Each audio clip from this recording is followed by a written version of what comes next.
Welcome everyone to technically episode 2 Yep.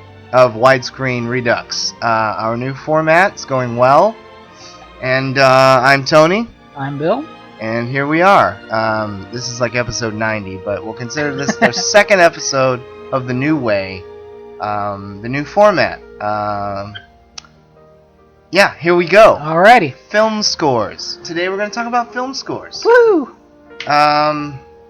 They make pretty music to pretty pictures. Yes, they do. No, film scores is what I think, and I sometimes have to make people realize occasionally how important the film score is to a film. Well, it's another character within the movie itself. Exactly. A great film score is its own character.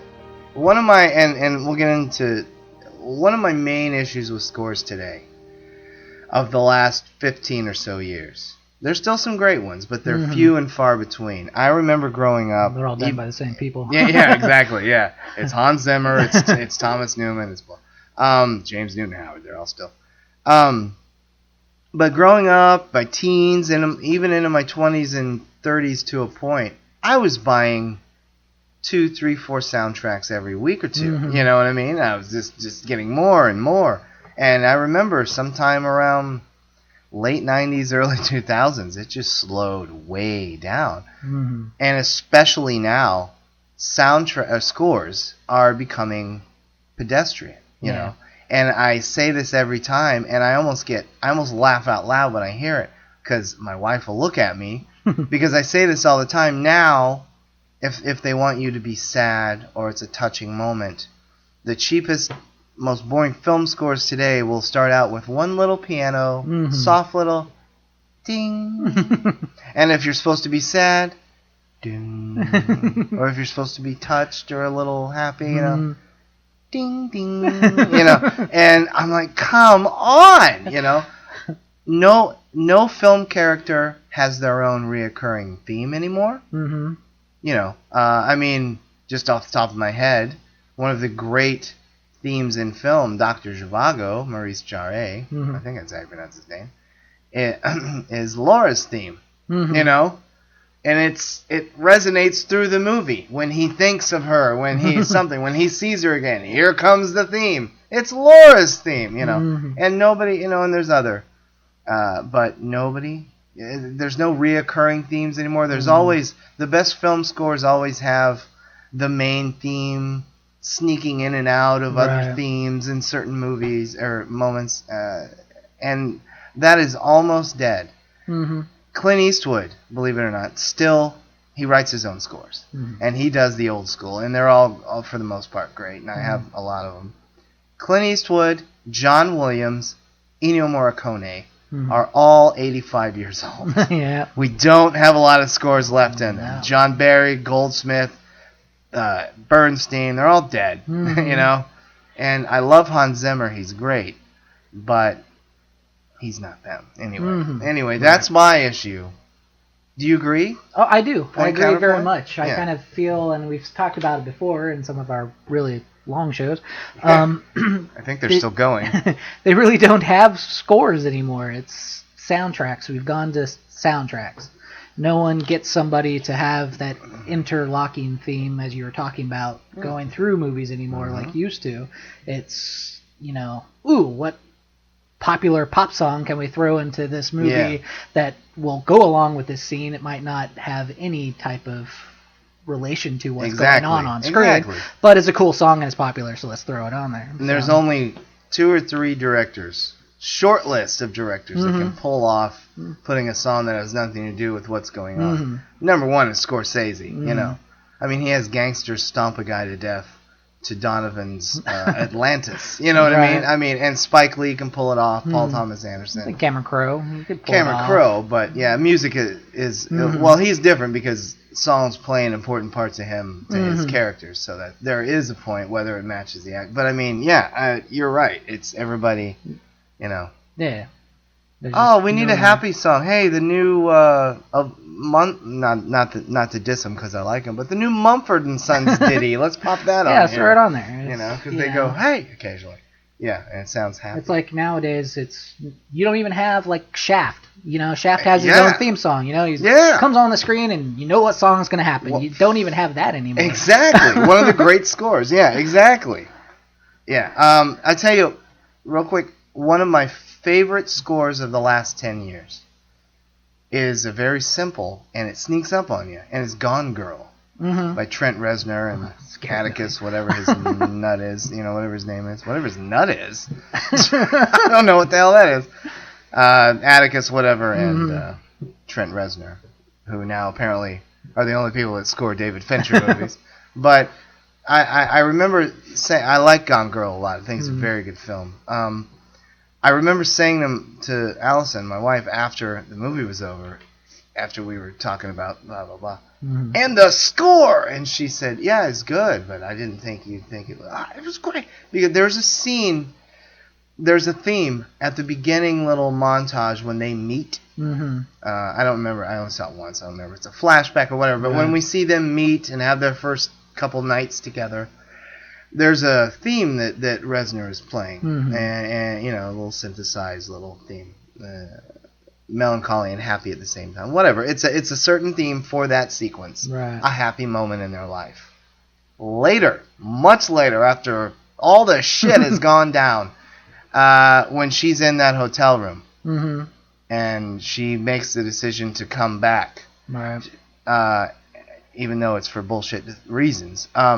She's seeing Affleck on television defending himself, and you see her face change. She's got that stern, I'm going to get you look, and you see her face change just a little. And as she does, as her face changes just ever so slightly, that theme from when they first met, slowly and even quieter than any other time, creeps in only for a moment, and that's her having I think at some point we did love each other. And then the theme fades away and her face goes to cold. That is a brilliant use of a film score there. And that's the way to do it. And that's how you don't just throw music on something to pull an emotion out of you.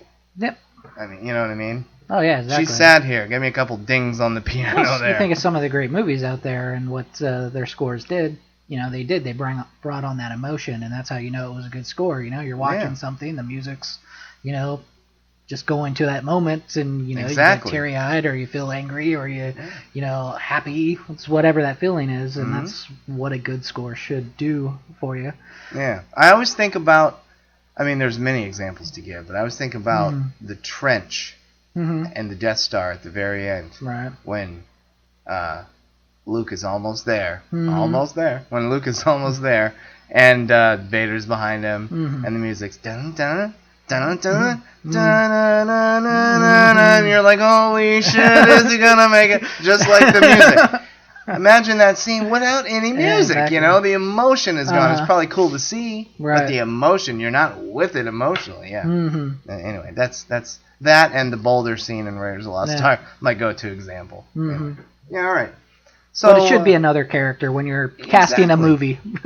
You should be looking at the score and who's going to do it, and that's its own character. That's precisely just as important. And one of the saddest things I ever heard in my research on film scores over the past life, over the past 15, 20 years, the budgets are less for film scores. And I always bitch that I miss the grand, as we all do, we miss the grand scores. I'll tell you why. Because their budgets are cut. So when you pay for Williams, you have to maybe have, instead of 50 strings, you have 25 strings. So they're not as grand as they once were. And that is, yeah, it's sad. The good thing is Morricone has his own orchestra, funded by Italy, and so he brings it with him everywhere he goes. And he occasionally works with the Prague Orchestra. I guess my point is America... Hollywood doesn't give a shit. Nah, they'd rather throw all their money into CGI and special effects. Yeah, and pay Adam Sandler $25 million a movie still, and his last 6 or 7 have been tanked. Yeah. Instead of putting it on something that is going to enhance your film. Exactly, Michael Bay. He didn't get a shout out last time. I had to do it. No. Yeah, he's the master of the just loud. He scream. is truly the master of disaster. Loud Michael scream Bay, and yeah. blowing up. That's his Yeah, score. right. You come out of a Michael Bay movie, number one, what the hell did I go in? But you come out of a Michael Bay movie going, oh, Jesus, can we go watch On Golden Pond or something? Yeah, shit, yeah. Well, let's talk about some film scores and what we like about them. I think we should. All right. I just thought of another one as we were speaking. Oh, that's cool. Go ahead, start out. Start this ball of rolling. Okay. Well, one of my favorites. I've had my favorites when I was younger. Things I listened to, people who I really liked, and this guy unfortunately passed away just last year. But he has to be actually one of my favorite, and that's James Horner. Yes, he's one of mine.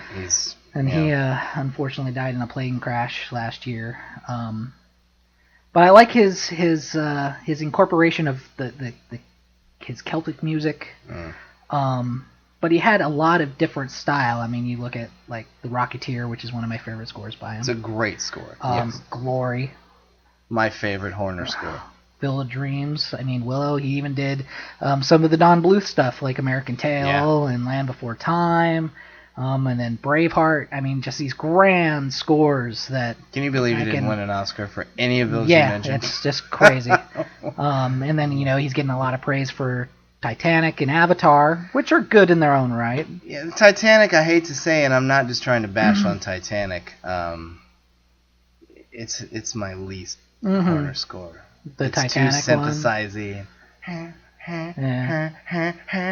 Well, James Cameron didn't want any vocals in Titanic, and James Horner wrote that song, the popular one, and got Celine Dion to come in and do it, and of course it became a hit, and through her career, at least that song and that score won Horner finally a long-deserved Oscar. Right, but I think my favorite works for him would have to be a toss-up between Glory and Rocketeer. I really like the Rocketeer. It's very fantasy and grand. Yeah, and, no, it is. I enjoy it. One great thing about Horner, you mentioned Field of Dreams, one of his best. His understated scores. Yeah. That's an understated one. He does something, I wish I knew music deeper so I could say it more eloquently, but he does something with the piano and the cellos and strings at the same time. Dong. I can't do it with my, but it's a beautiful thing. He can get that to be suspenseful. He can get that to be, and it just adds that little Celtic. And I really like the Celtic aspects of scores that people add. He throws it in a lot. Yeah, he does. And his final score was for Southpaw, the Jake Gyllenhaal boxing movie, which you might say, what? But it's a good score. I mean, it's not brilliant, but it's good. But he even throws a small, over the end credits, little Celtic flavor to that, and he throws it in there. Yeah. And he was in no way Irish, just by the way. Just likes the sound, But no, I appreciate his work a lot in movies. And I'm realizing a lot of the stuff, I'll listen to something and be like, ooh, who did that? Oh, no, that was one. That's Horner, you bet. Star Trek II, The Wrath of Khan. Yeah. Yeah. He's, even though he was younger, he was 61? Not even. I don't even know. It's his late 50s. Yeah. Admittedly. But he was one of the younger of all the greats. But he's kind of the last, as far as age, the last bastion of them. Yeah. Not counting the old, the old guard there. And when because we're going to lose a lot of the greats here in the next 10 years, I fear. Maybe even sooner, which terrifies me. But you could always say, well, Horner's still out there doing those big, grand scores with a full orchestra. No, you can't say that. Yeah, you can't say it anymore. No, you can't. Horner, which, you covered that. But no, Glory is just an amazing score. When I listen, it's one of two scores that can make me tear up listening to them. The other one is E.T. Yeah. Both of those, the emotion of those scores. The Harlem Boys Choir is who does all the in the Glory, and it's just phenomenal. Yeah, love it. Someone I just want to talk about, who a lot of people probably, his work is everybody knows his work. And if you say his name, everybody's like, I think I've heard his name. I don't know who he is. The guy's won an Oscar, you know. Jerry Goldsmith. He won an Oscar for The Omen. You know, whatever. It was one of those, we should have given it to you for blah. It's a great score. But he didn't win it for Patton. Yeah. One of the great themes. Planet of the Apes. He did all of them. Papillon. Chinatown, my personal favorite Jerry Goldsmith score. And he created the Twilight Zone score and Gunsmoke. He did those, started in TV. And then, just when you thought, well, he's a 70s relic, Poltergeist, Gremlins, you know, come on. All the First Blood movies, all the Rambo films. Yeah. I mean, he was around a long time. He was great. He's my third favorite composer. He's just a genius. His work is amazing. I just mentioned it. Yeah. The film isn't that great, but the Star Trek the Motion Picture, the first one, he's the one that created the theme, the main theme through all the movies. And he did the theme to Star Trek help me. The second two Star Trek shows. The Next Generation and Voyager. Yeah, he did those themes as well. But I mean, he was prolific. He was great. He was one of the greats. He's always considered one of the greats. But for some reason, you say John Williams, Ennio Morricone. Right. You know, yeah, we got you. You can name at least two. You know, for some reason, nobody can name. Out of all those I named, what did he do? What did Goldsmith do? I didn't do anything. Yeah, one of his best ones was the score to L.A. Confidential, which is just phenomenal. He was great. He was amazing. Anyway, Jerry Goldsmith. Yeah, that's a good one. If you see a Jerry Goldsmith score and you're out to buy a film score, just pull it. Don't even look. Yeah. Just if you see the name Goldsmith, pull it. You're gonna like it. Do you have another? I do. I'm gonna go back because you're kind of the score guy. You got like 80,000 scores in your collection. I can zip it. Oh, you mean in my collection? In your collection? Yes, I have a giant film score collection. So a couple of them I thought I'd pull out that I don't know, you might not have on your list there. One of my favorites when I was younger, and I'm talking even in like elementary school, Christopher Young. I like Christopher Young. I think I have one, maybe two. He did a lot of kind of I wouldn't say lesser known, but he did a lot of horror movies. Yeah, he did. And stuff. Lots of synthesizer A lot of work. synthesizers, but I like it. Some of his shout-outs, you know, Hellraiser. He did the Hellraiser thing. Yeah, he did. That was Hell yeah, he did. Hell did yeah. You see what I did there? All right. Great score there. Yeah. And he even has some goofy ones out there. I was listening to some of his stuff, like Urban Legend.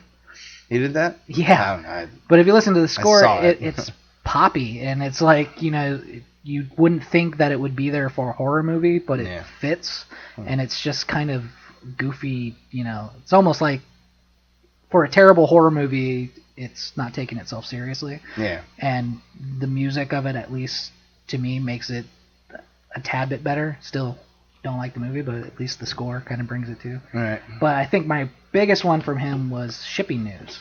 Oh, wow. And you can kind of Christopher Young did the Shipping News? Yeah. Not a fan of the movie, but I think it's weird that after if you look at his body of work, you're making the Shipping News, and they say, I know who we can get.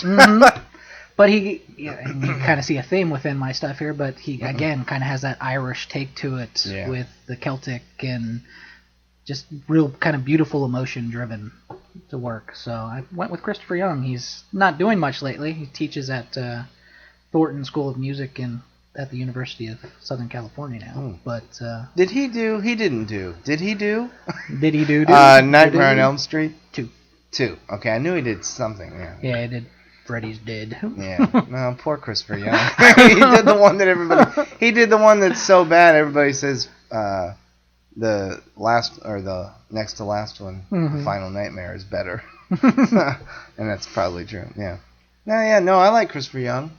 I know I have a score of his, and I can't. Will you just very quickly name me some of his scores, or can you? Off That's the top okay. of my head, I know I have something with Christopher Young. As soon as we end this podcast, they'll be like, "Hey, I know what it is." He actually did a pretty large body of work. I want to say Island of Dr. Moreau, but I think that was Gary Chang. 2000s. Yeah, I don't know. Sure. Yeah, anyway. No, that's a good choice. And you think nobody knows Goldsmith by name. Yeah, I mean... Yeah, that's a nice one. Yeah, That's good. No, that's a good choice. I'll stick with the old guard for a moment. Elmer Bernstein. Okay, Bernstein. One of the all-time greats, of course.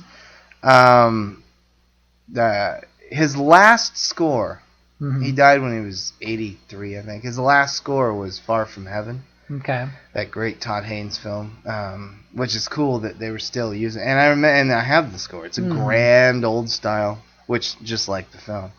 But I mean, and I'm sorry, folks, I forgot to write down. He won 2 Oscars, and I can't remember exactly which ones he won them for. I apologize. But lest we forget, he did the 10 Commandments, the Magnificent Seven, that great theme, The Great Escape, True Grit. All these old, I mean, he did tons. Most of the old biblical epics are Elmer Bernstein. And then in the 70s, he did a lot of thrillers, a few Charles Bronson movies. He did the last 2 Billy Jack Billy Jack films. Oh, my goodness.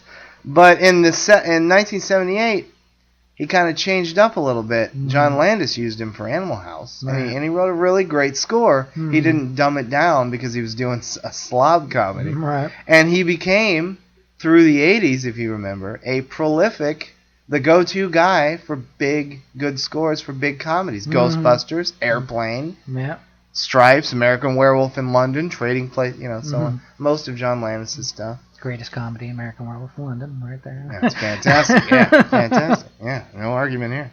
No, but I mean, he's one of the all-time greats. And he's, again, all these guys we're mentioning, I'm not 100% sure about Young, but all the guys that we mentioned so far, if you know their work, you hear a couple bars, and you're like, I bet this is Goldsmith. I bet this is Bernstein. Yeah, and definitely Bernstein. He had a sound.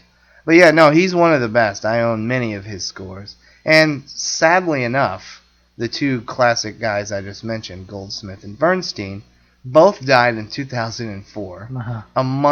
Within a month of each other. Goldsmith in July and Bernstein in August. Both in 2000. What a loss that by year, September, I was tying a noose and hanging it from my ceiling. I'm like, I can't take it anymore. I think this year was bad. That was a pretty bad year, that too. Was a bad year for film music right there. Jesus. Really? Both? You sons of bitches?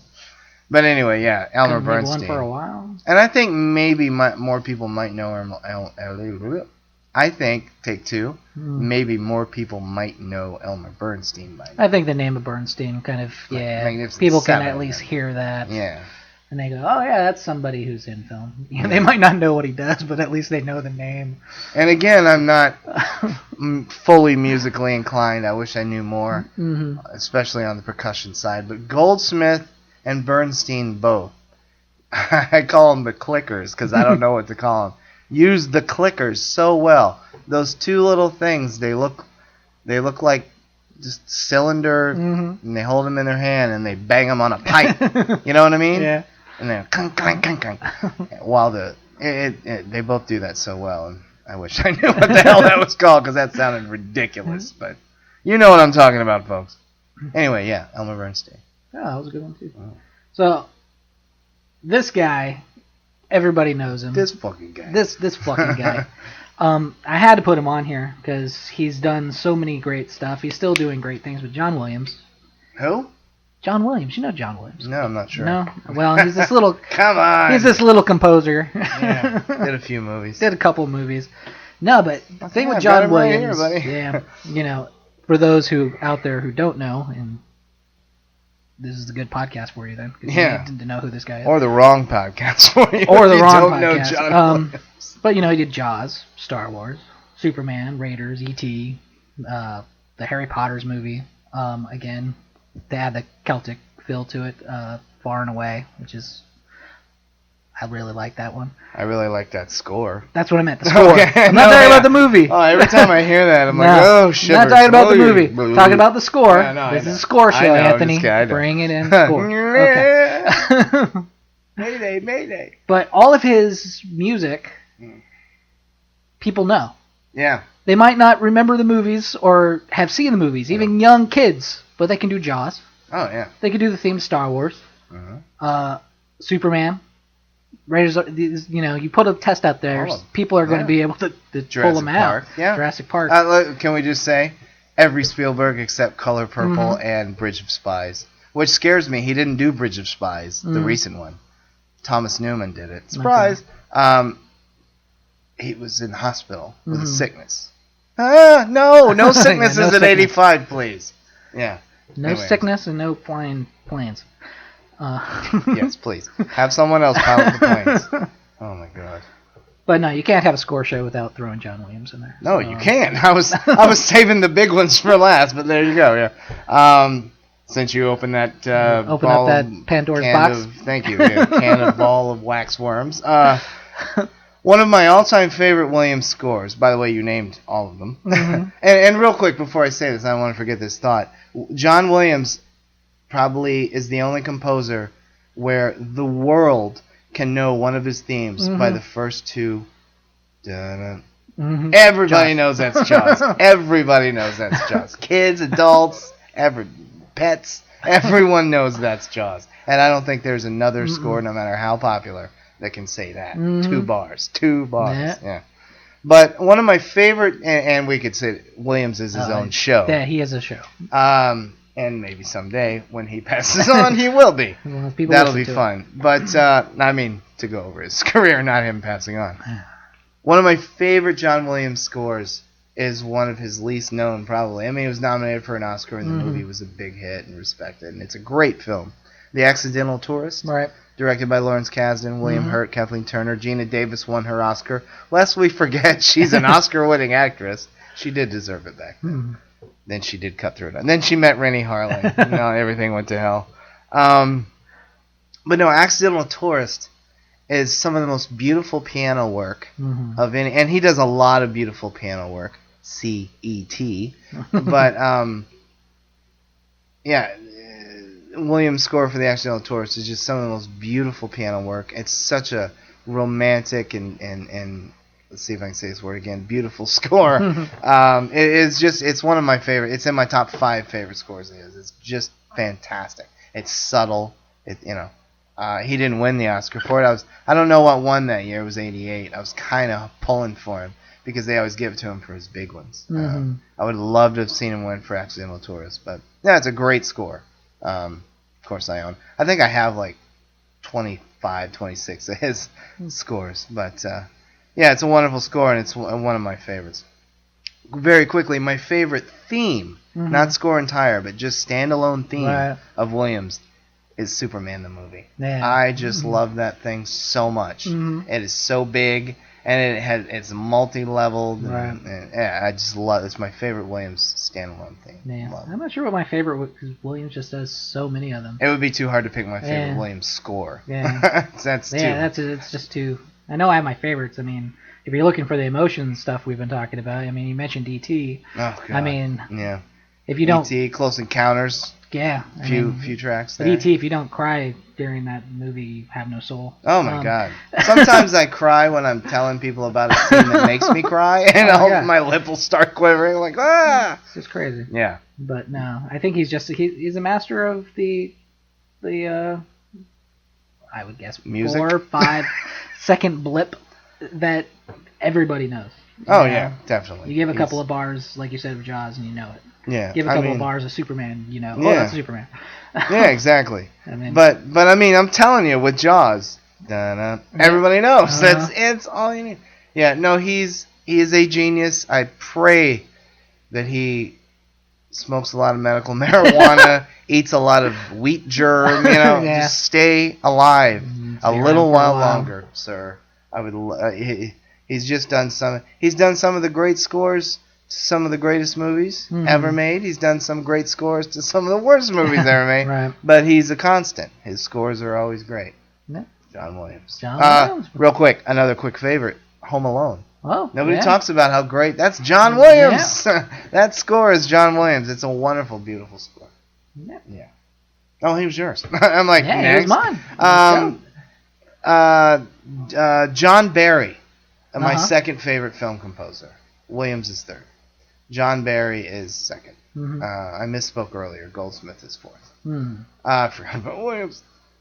John Barry, multiple Oscar winner. Mhm. One for The Lion in Winter, Dances of Wolves, Mhm. Out of Africa.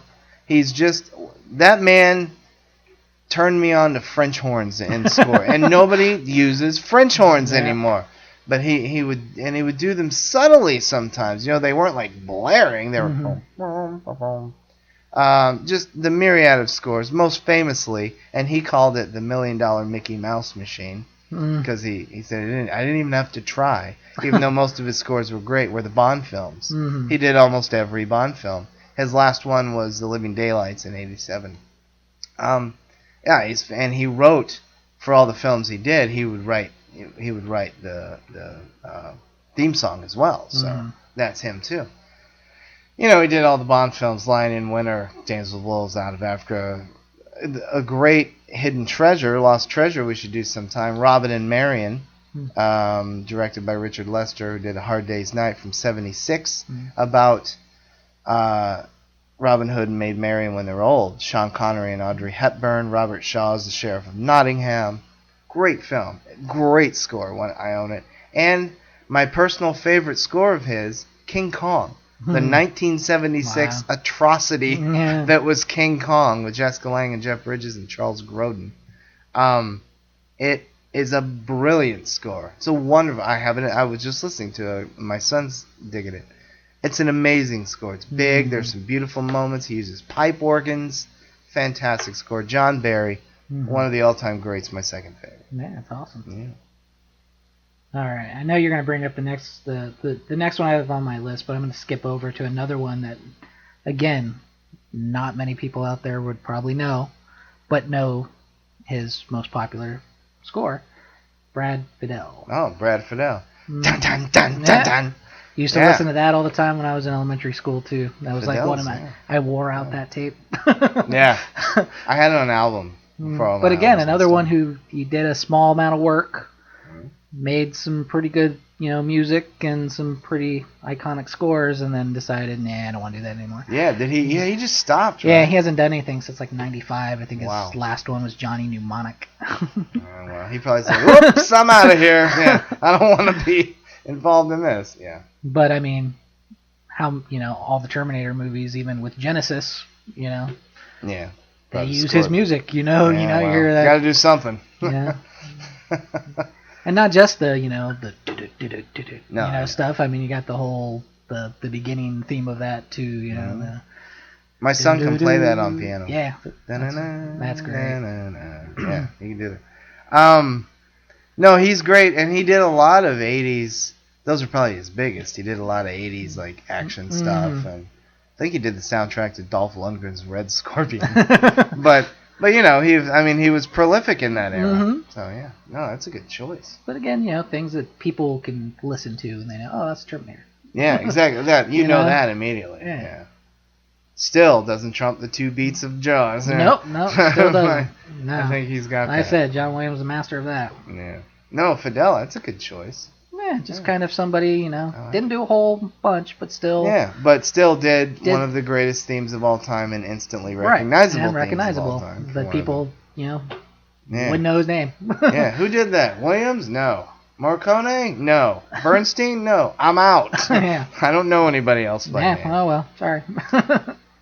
Just very quickly, I just want to name 2 of the all-time greats who influenced everybody we're talking about. Yeah. Miklos Rozsa and Max Steiner. Max Steiner, the little thing called the original King Kong. Yeah. Casablanca, Gone with the Wind, Treasure of the Sierra Madre, Maltese Falcon. Need I continue? No. He was the guy back then. But But I can go on. Yeah. The Seahawk. Oh, I'm sorry, that was Dmitry Tiomkin, who should get a mention here, but time allows us not. But no, Max Steiner. Come on, he was the guy back then. Him and Miklos Rozsa, Double Indemnity, Hitchcock's, a lot of Hitchcock's, mostly Spellbound before Hitchcock discovered Bernard Herrmann. Ben-Hur, which he won his Oscar for, so on. You know, these guys did a gazillion. But these two guys are always mentioned when you hear these people we're talking about. You know. Well, they were there at the height. Well, I heard the films. You know, I was a kid. I saw, you know, Ben-Hur. I mean, was it the golden age of movies? The golden age of cinema. They were there. Which actually I consider the 70s. But yeah, I get it. Yeah. But no, those are some quick mentions. And two quick mentions before I get to the big dog, and we all know who that is. He never gets his due when talking about film scores. He also did one of the most recognizable, I would put it in the top 3 to 5 most recognizable film scores ever. But a lot of people don't realize, he did that too, besides making the movie. John Carpenter. Oh, John Carpenter has given us some of the greatest film scores. And recognizable scores. Ever. Yeah. And I was speaking of Halloween on that one, but so many. And just go down his filmography, and that's his scoreography. There you go. I just felt he deserved a mention. And also the great Tangerine Dream, rest in peace, Edgar Frost, who died recently, and he was the main member of Tangerine Dream, founding member. Thank you. But he did Michael Mann's Thief, one of my top 10, if not top 5 favorite film scores of all time, probably top 5. You know, they did so much. The awful movie Firestarter, great. Risky Business, everybody knows their music from Risky Business. Firestarter's pretty bad. Everybody knows their movie. Like a pedophile. Pedophile George C. Scott. Yeah, right. They played it down, but we read the book, fellas. We know what he's doing there. Yeah. But no, they did a lot of great 80s scores and a few in the 90s, and they petered out because the synth sound started dying out. So, but yeah, Tangerine Dream, great. And Pino Donaggio, another quick mention. The other great Italian, besides Nino Rota. How dare I forget Nino Rota, who did all the Fellini films and Godfather 2. There we go. Threw Rota in there. Sorry, Nino. But Pino Donaggio did all of Brian De Palma's. So when De Palma isn't working with Ennio Morricone, get me the other Italian guy. But you know, he did Dress to Kill, Carrie, Blowout, all his greats. Yeah. So anyway, there you go. Just some quick mentions so we can move it along. Did you have another before I get to... I just had an honorable mention as well that I just was going to throw out. You mentioned his name briefly talking about your talking earlier, but Zimmer, I mean, he's doing good stuff now. Hans Zimmer. Sorry, Hans Zimmer is, I thought we should throw him in. He's keeping it alive. He really is. Did the Dark Knight trilogy. Him and James Newton Howard together. Yeah. Another guy. I like James Newton Howard a lot, and I own a few of his scores as well. But he's hit and miss. Like he'll go through like, that's a crap. He's like, oh God, that's James Newton Howard, and then he'll, oh wow, that's a great one. But yeah, and they both did the score together, all three of them. Right. I think recently the one that jumps out to me, Inception. Oh God, yes. So I believe Zimmer does all of Nolan's films. Yeah, and very well. Yeah, very well. Inception and Interstellar, he used back to the pipe organs. Yeah. His use of pipe organs. No, Zimmer's great. Everybody talks about the songs. Nobody talks about the music. The Lion King, for God's sake, that's a great score. Yeah. Zimmer's calling in. Yeah. Got a shout out. All right. Thanks, boys. But no, he's great. One of my favorites is The Last Samurai. It's a great score. It's a big score.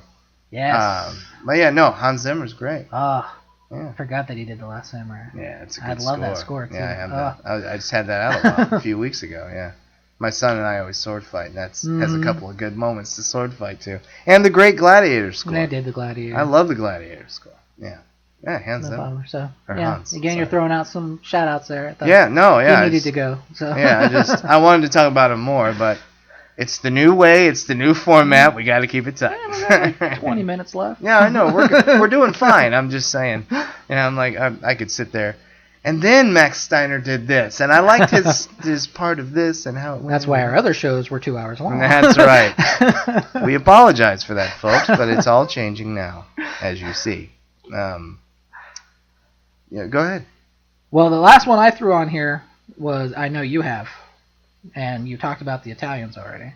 So I don't know if you wanted to start or you wanted me to both do. Of them, man. You can. I'll give it to you. I'll give let it to you me? lob the first one. Yeah. All right. So I assume you're going to talk about Ennio Morricone. there you go, Morricone, another one out there, especially for spaghetti westerns. In the beginning. You think? Again, very recognizable scores. Few dollars more. Good, the bad, and the ugly. Who doesn't hear the theme for Good, the Bad, and the Ugly and know where it's from right off the bat? Yeah. But he's done other great ones. Cinema Paradiso. Just recent. Tarantino, The Hateful Eight. Hateful Eight. He's going to win his Oscar. You heard it here first. He's going to win. It will be the first Oscar. I mean, he has an honorary. It will be the first one that he wins actually for his score. Don't get me started. Go ahead. But out of all his work and brilliant work, my favorite, and out of all the scores Can I guess it? that we've watched or talked about today, my favorite. The Legend of 1900. The Legend of 1900. That is my absolute favorite. It's a great one. Score. The things he did with the music, and going back and talking about how the music is part of the character. Such a great movie that shows it, and there's even scenes like when he's at the piano and he's playing the music to different people who are on the ship, and then you see the slanky looking guy and he's describing him and the music goes along beautifully, or the lady smoking the cigarettes, he has music to that. It's just its own character. When he's looking at the girl that he briefly falls in love with, who almost he follows off the ship. Almost gets him up. Yeah, right. Yeah. I mean, just that whole moment when he's playing, they're supposed to be recording it, and he's playing the music. Yeah. And it's beautiful. And then at the end, he takes the disc and he breaks it. Because that was her theme to him. Yeah. And there's just so many moments in that movie that it's brilliant. Yeah. Brilliant. Don't take this the wrong way. Ennio Morricone is my favorite composer. I did not know that. You didn't? I did not know that. Seriously? I did not know I thought anybody who knows me... No. Ennio Morricone is my favorite composer. And I hate it that Quentin Tarantino said it when he accepted the Globe for him, when he won for Hateful Eight. Because he said, and I don't just mean film, I mean composer. He's up there with Beethoven. I've always said this. So, fucking QT beat me to it. But... no, he's always my favorite composer. I have over 100 of his scores. They're just amazing. He is his own show. Don't take this the wrong way. I can't wait till he dies so we can do a 2, 3, 4-part show on Ennio Morricone.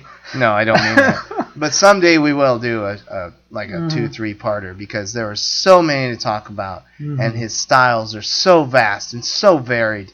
I hate it that we're at 42 minutes and no, there's not enough time. I don't know why Billy Connolly came out and said that, but don't you want to? No. But no, Ennio Morricone, his vast library is ridiculous. He's done over 450 scores, and he's still going. He's just been signed on to do Terrence Malick's new film, which... He did Terrence Malick's Days of Heaven, lost the Oscar. I can't believe that. And that's one of his best scores. He used to do about 15 scores a year, 10 to 15. And 5 of those to 10 of them would be some of the best scores he's ever done. So picking his, in an order would be hard for me. Yeah. Of course, you mentioned the Leone scores to the great, and some non-Sergio Leone spaghetti western. He defined the spaghetti western sound. Yeah. Morricone. He defined it. He laid the rules. He broke all the rules of film music, by the way, and started new ones in this way. But you mentioned those. The work he did with Brian De Palma, The Untouchables, is one of his finest scores. Brian De Palma's travesty of a movie, Mission to Mars, has one of Morricone's best scores. It's a great score. There's so many scores to talk about with Morricone that we just can't. Just very quickly, one of the great film travesties,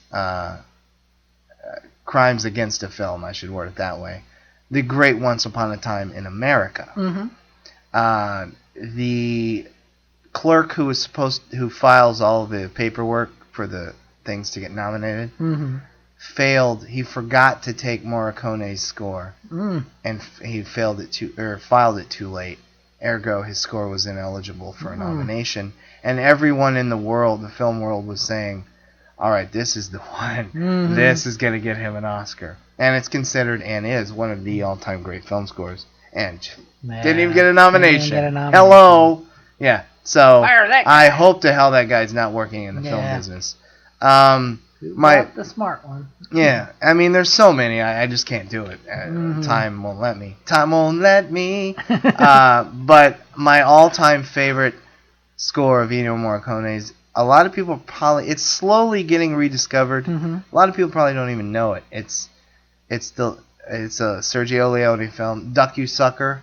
It was retitled in this country A Fistful of Dynamite. Okay. It's one of my 15 favorite films to cash in on the Fistful of, but it's called Duck You Sucker, or Once Upon a Time, ... The Revolution. And it's a brilliant film. I mean, forget the film. We'll talk about it another time. But James Coburn, Rod Steiger fighting in the Mexican Revolution. It's brilliant, and we'll talk about it again another time. We'll do a Leone show. But his score is everything Morricone is. Big, soft, beautiful, playful, goofy, silly, fun. It's all of those things, just like the film. All of those things wrapped up in one. It is a film score I listen to on a monthly basis. It's always out. When I get sick of it, I put it away. It's back in a few weeks. You know, I just can't. It's an amazing film. There's a piece of it that I want played, a theme from it that I want played at my funeral. There's so many great things about that score, but it's my all-time favorite film score, and my favorite Morricone score, Duck You Sucker. Check it out, folks. Look it up on YouTube.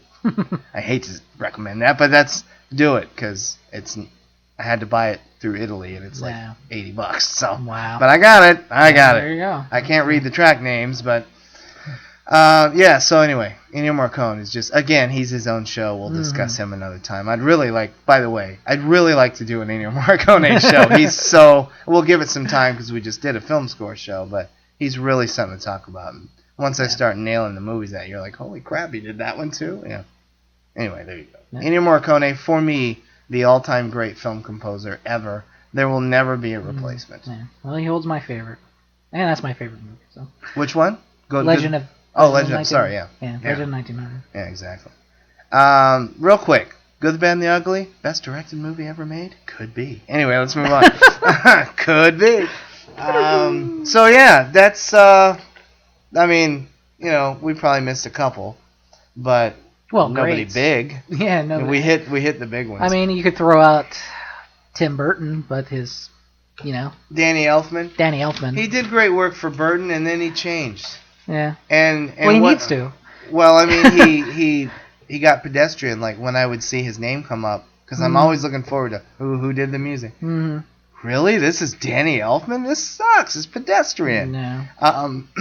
Well, maybe he's actually trying to find his own. He's made a small comeback though. Well, he has a sound. Stick with your sound. Well, Yes, but don't have it in the same thing. He was influenced by the Morricones and the Nino Rotas. He considers them an influence. Because you listen to like Beetlejuice. Yeah. And it's the same theme that pops up in, any other Tim Burton movie. Variation, you can. But I missed that. You can tell it's him, which is nice. I mean, there's plenty of composers out there that you mentioned in the beginning that you can hear, and that's so and so just from hearing his style of music. But I don't think he's done a great score since his last Burton movie, probably. Yeah.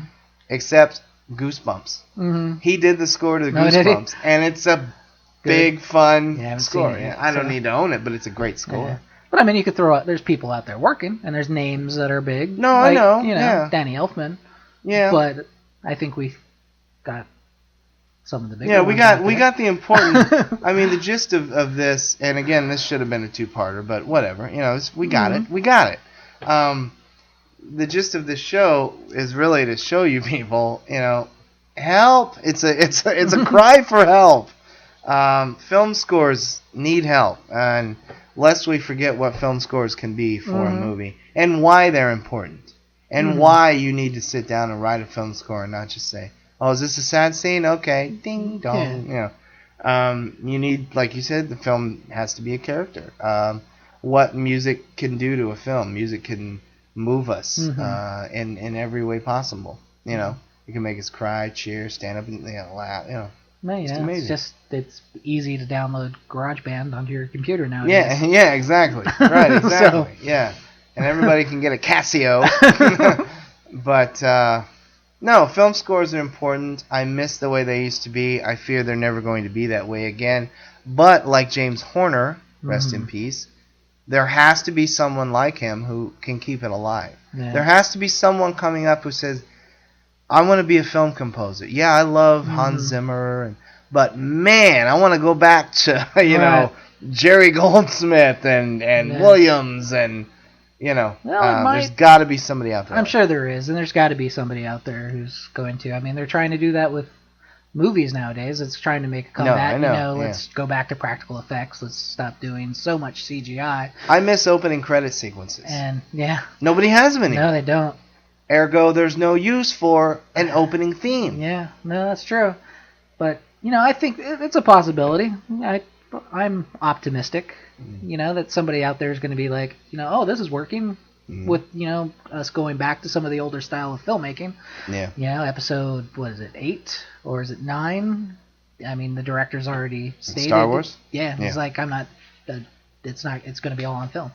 Yeah. He's already said he's going to shoot it on film. That's fine. Hopefully, there are people out there who let's keep it going once we move out of the Star Wars universe. Right. Like, it's his next movie? Is it going to do that if you look at, Interstellar. Yeah, no, you're right. Didn't really use a whole lot of special effects there. There was there's chunks of it, of course. Yeah, you have to, instead of putting a green screen on the outside of the, They were seeing what we were seeing. Yeah. So. Exactly. Yeah, I love when I look at the end credits of a film now, and right before the motion picture code symbol says in big bold letters, "This movie was made entirely on film." I'm like, yes, I love it. Interstellar said that.